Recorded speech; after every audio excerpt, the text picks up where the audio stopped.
barnaamijkii dhaqanka iyo hiddaha ee laanta af Soomaaliga ee VOA-da.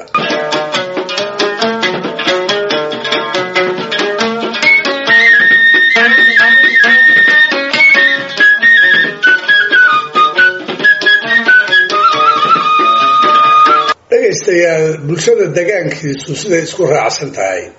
Xilsi dheere waa nin wanaagsan oo kiil walba gala. Waa aamin oo waa deeqsi dadka jilicsan aan marnaba wadada ku dhaafin. Inkastoo dhaqaale ahaan uu ladan yahay, haddana waa dhowr iyo 40 jir aan weli qabiltu oran. Wuxuu dambaabaa dhowr baabuur oo gudaha magaalada uga shaqeeya iyo sidoo kale dukaan weyn oo hilbadad waxaan ahaynba laga helo. Waa nin arrin culus markay la soo gudboonaato ay xigtadu isku halayso. Ha yeeshee nimco waliba nuqsaan leh. Xilsi wuxuu leeyahay tilmaan aan Soomaalidu jeclayn oo qofkii lagu barto haddaan looga fogaan lagu xanto. Wax kalena ma ahee waa hadal tiro. Waa nin hadduu bilaabo aan hadalka ka dhergin. Markaas baa qof ama koox cidda uu markaa la hadlaayo xiisaha dhegaysigiisu ku yaraada. Qaar baa iyaga oo goobta fadhiya maankoodu ka sii jeestaa. Qaar kale waaba ku lulmoodaan. Qaar kalena cudurdaar aan jirin inta sheegtaan ayay meeshaba isaga caymadaan isagoo weli dabeebanaya. Dad baa hadalka kaaga dambeeya ee uga bax xilsi ma yaqaan. Wuxuu oran lahaa markay ka dhammaadaanba wuxuu ku celceliyaa kuwa hore u yiri mahmaahda ah anaa haray looma hadlee waxbaa haray baa loo hadlaa. Xilsi wuu yaqaan mase tixgeliyo. In badan buu maqlay tan kale ee ah hadal intaanu ku dilin baa la dilaa kuma sadaqmo. wax dhan buu maqlay tan iyana tiraahda hadal nin badiyey ma wada oran nin yareeyeyna kama wada tegin. Ha yeeshee uguma tirsana mahmaaha in wax lagu qaata mudan. Dhaqanka Soomaalida waa ku gaf ninka markaa hadalka ku jira inta laga dhex galo in lagu yiraahdo hebelow waad ku dheeraatay soo kufi. Haddiise ay dhacdo oo inta lagu dhiirado xilsi lagu qasbo inuu hadalka ka baxo, qofka kale ee uga dambeeya waxa uu leeyahay uma dhug yeesho. Wuxuu ku maqan yahay welibana sugilayahay markuu kaasi dabuubtiisa dhammaysto wuxuu isagu oran lahaa. Haddaan soo koobo hadal tiraha joogtee xilsi turxaan kale loo waa iyadana loogu adkaysan waa.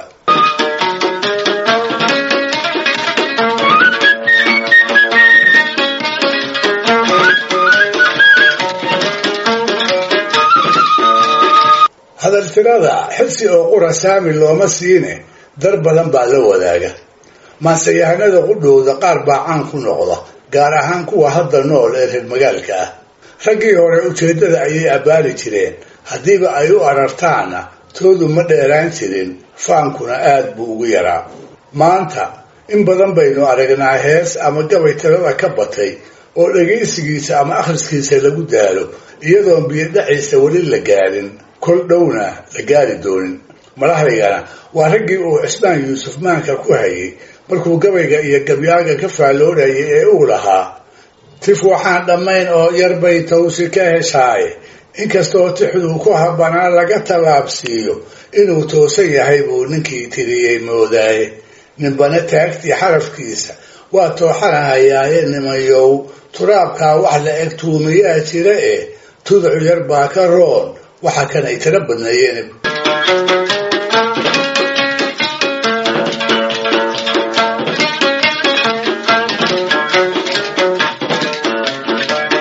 waxaa iyaguna hadal tirada ku ceebaysan qaar ka mid ah wariyayaasha aynu dhegaysano ee halkay hal eray ka oran lahaayeen mid labaad oo la macno ah daba dhiga ama hor dhiga.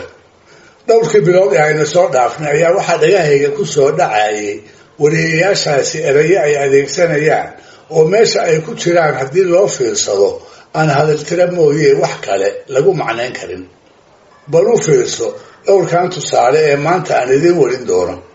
aan u horaysiiyo baryahan oraahda idaacadaha iyo telefishinada sida weyn ugu jirta ee ay yidhaahdaan cudurka safmarka ah ee COVID-19 waa hadal tiro.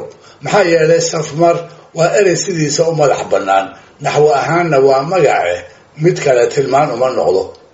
haddaan qeexo waa xanuun markii waa la joogaba si baahsan ugu dhaca dadka ama xoolaha la dhaqdo.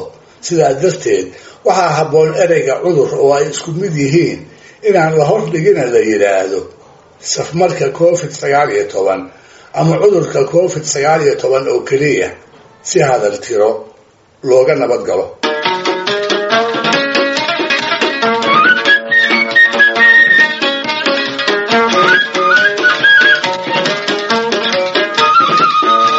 aan ku xejiyo wariyihii lahaa magaalo hebla waxaa tababar looga furay macallimiin barayaal ah. macallin iyo bare waa isku mid, sidaa awgeed uma baahnid inaad isdaba dhigto, labada mid baa kugu filayd. maalin kale oo aan fogayna waxaan maqlay wariye ka warramaya dhacdo murugo leh kuna saabsanayd carruur dab ku la-atay.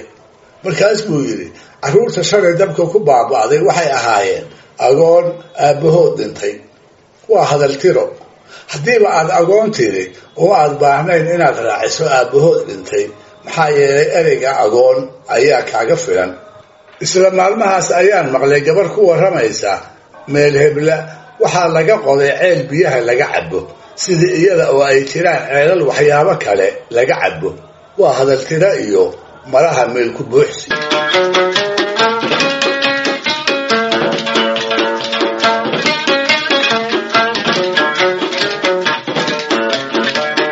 wariye kale oo ka hadlaya carruur ku dhimatay meelo kamida jubbada hoose ayaa isaguna yidhi, dad badan oo carruura u fiirso, dad badan oo carruura ayaa ku dhintay degmada Xagar.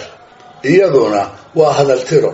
waxaa ku filaa inuu yidhaahdo carruur badan baa degmada Xagar ku dhimatay, maxaa yeelay in carruurtu dadka ku jirto cid in loo sheega u baahani ma jirto.